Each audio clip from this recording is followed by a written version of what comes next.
Yo, what is up guys, Ghost here, welcome back to another video, and today we're going to be talking about weapons in Battlefield 6. Temporal has just data mined the entire weapon list.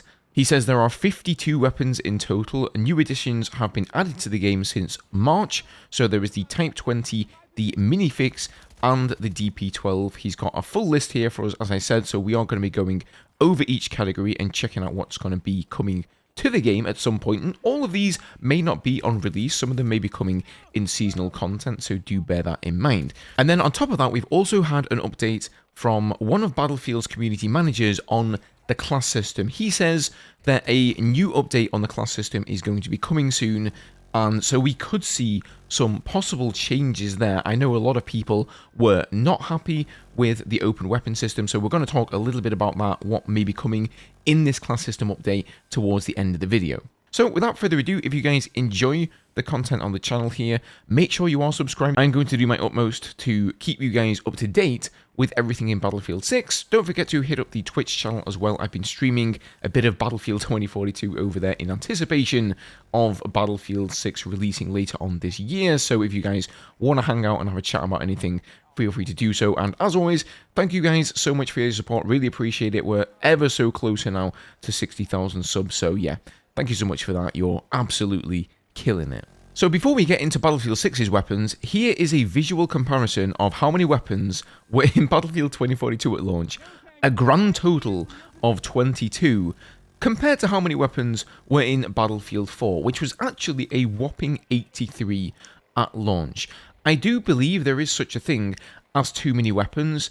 I think as you add more weapons to the game, homogenization starts to kick in, right? And it's very hard to differentiate one gun from another, especially when you consider full automatic weapons like assault rifles, carbines, and SMGs. They're really just very similar weapons with different engagement distances, different rate of fires, and I think the more that you add to the pool, you know, the more you sort of creep towards one or either end of the spectrum, so to speak, the harder it is to differentiate them from one another. So I do think there is such a thing of having too many weapons, like maybe 107 weapons here in Battlefield 4 was a few too many, and some of them started to feel a little bit samey. But with Battlefield 6 here, it looks like they're aiming for 54 on release, or as close to that as possible. Like I say, some of these may be coming later down the line. There's no guarantee that, first of all, they're all going to make them into the game at all, because this has been data mined, of course, from the latest Battlefield Labs build. But second of all, there's no guarantee that they're all going to be there at launch. But let's go ahead and just take a look at each category here. We're going to run through these pretty quickly. First of all, we have the assault rifles.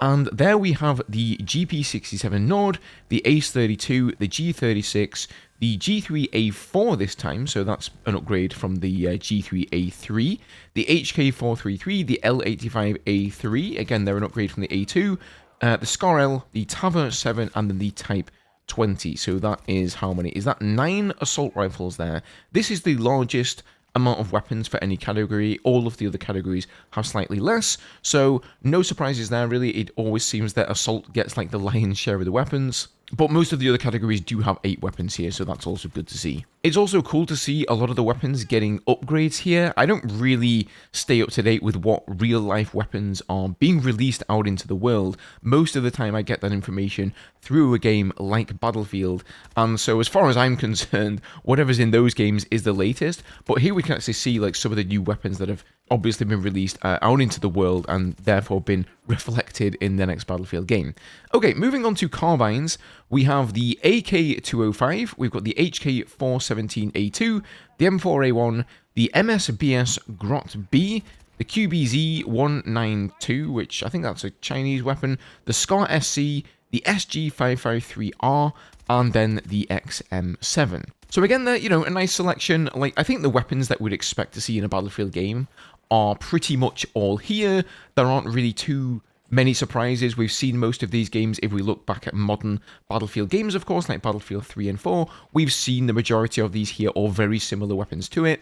So moving on to the PDWs, we have the APC-10, the MP5 MLI, the MP7A2, the MPX, the P90, of course, the UMP40, the Vector, and then the SL9, and he does put this little star designation next to the SL9, which reflects that this is actually a fictitious weapon. So this weapon does not exist.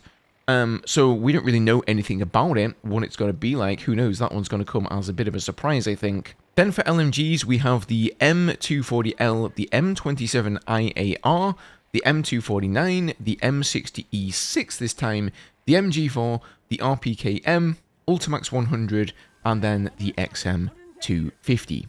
So again, 8 weapons here for the LMG, and I didn't mention it, but we also had 8 Carbines and 8 PDWs as well. On to the secondaries then, we've got the G22, and I'm going to assume this is the fully automatic pistol, like the G18 I think is the fully automatic one, so this presumably is an upgraded version of that. Then we have the M18, the M327 TRR8, which looks like the, sort of like the Rex from BF4, it's like the smaller of the 2 revolvers. Then we got the Raging Hunter, which has to be like the Magnum M44 equivalent. Then we've got the M45A1 and the 5.7 Mark III. So 6 secondaries, actually, maybe not as many secondaries as I expected, but they are, after all, secondary weapons, so I think this is still a good amount. Then for shotties, we have the 18.5 KSK, the 590A1, the KSG12, the M1014, of course, a classic, and the DP12. So definitely a couple of semi-automatic shotguns there. I know that's going to either please or infuriate people in equal measure, but 5 shotguns there in total, so that's good. Then for DMRs, we have the M39 EMR, the SVCH, the SVDM, and then the LMR27. Again here, another fictitious weapon. Very hard to see exactly what this weapon is going to be like, but it has an incredibly large stock on it. So maybe this is going to be like a slightly more futuristic weapon. I don't know. I don't really want to draw conclusions from this tiny drawing here by Temporal, but yeah, let's move on to the bolt actions. So here we're looking at the M2010, the MRAD, the SV98M, and then the Mini Fix. So I think this is a really good amount of weapons to aim for here. I feel as though, there are a good amount in each category, so whatever role you play, if you play Recon, okay, there's only 4 snipers and 4 DMRs, but really those sort of fall into the same category. So as a Recon player, you've got 8 different weapons to go for.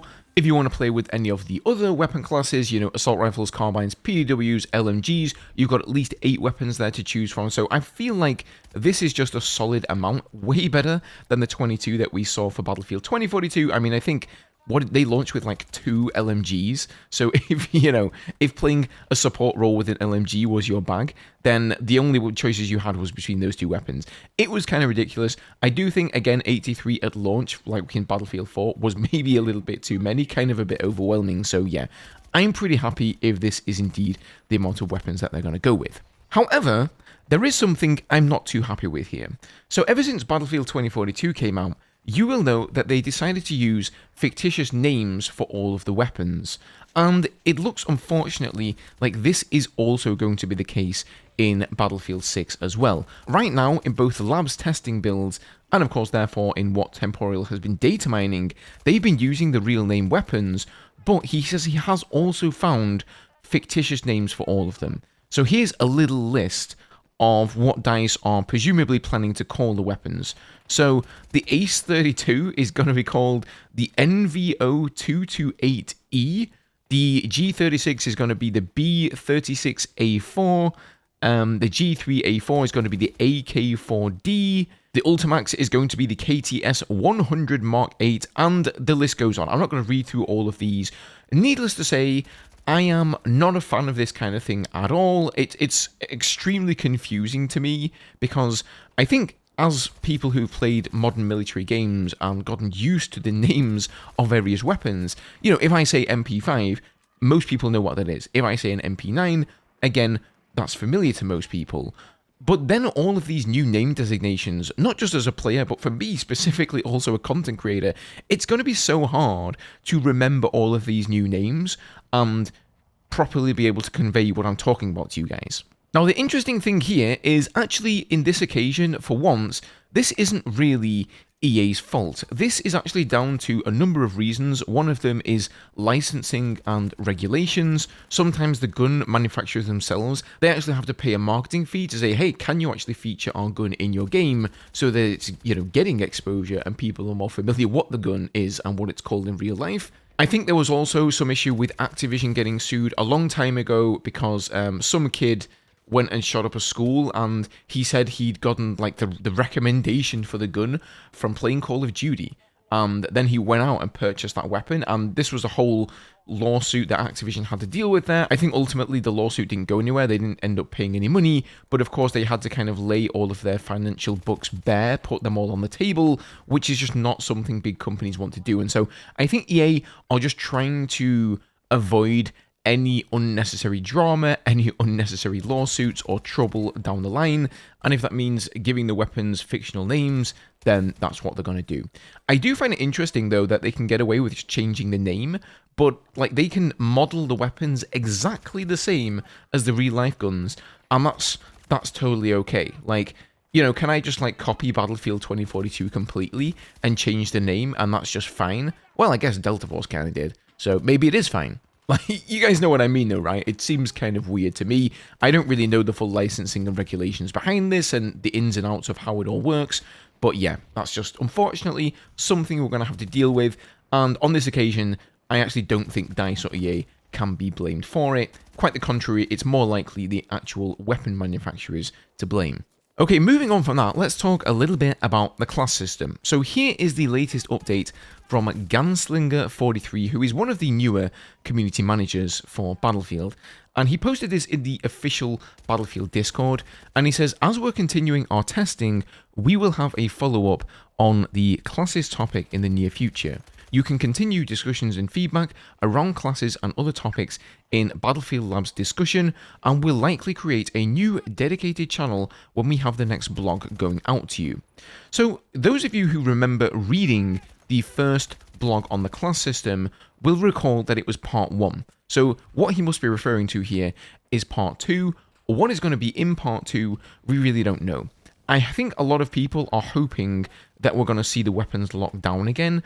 Personally, I think that is unlikely. And the reason I think this is because in Battlefield Labs, we've seen from the latest build and the latest leaks that the weapons haven't been locked, so despite the vast majority of the community campaigning and advocating for locked weapons on classes, that has not come to fruition. And also, just from the wording of the first class update, it sounds more like DICE are taking a bit of a hardline stance and more so trying to help us understand why this decision has been taken for the game and how it can be a good thing for the game, rather than leaving it open and asking for our feedback. I mean, you can bet we definitely gave them our feedback loud and clear on it, but that's just the messaging that I get from them, is that they're most likely not going to budge on this. And my inkling is that they probably have overwhelming data that supports this decision that they've taken with the class system. Why they're not sharing that data with us, I don't know. Maybe that would actually help the community in understanding a little bit more if they would do so.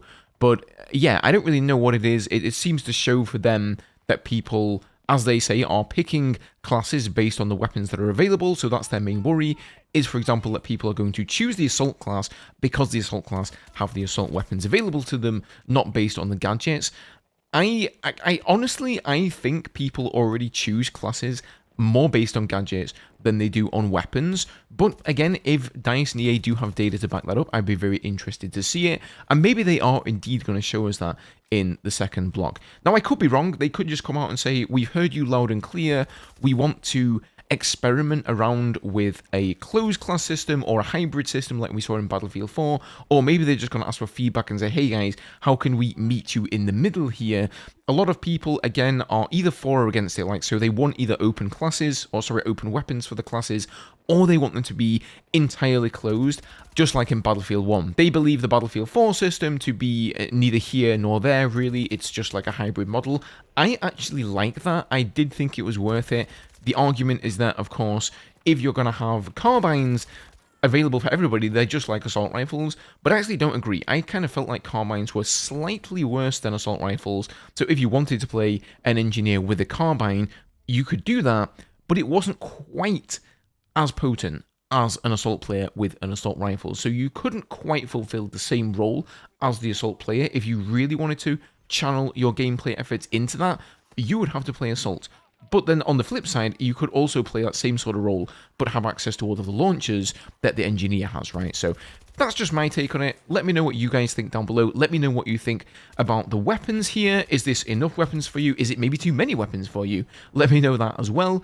As always, guys, subscribe to the channel if you enjoy the content here. I know a lot of you guys get these videos recommended on the regular who are looking out for leaks, and you're not subscribed. But again, if you enjoy them, subscribing really helps me out. Go check out the Twitch channel as well if you want to hang out and just chat about everything Battlefield. You can usually find me there while I'm recording my footage for videos or something along those lines, sometimes playing other games as well.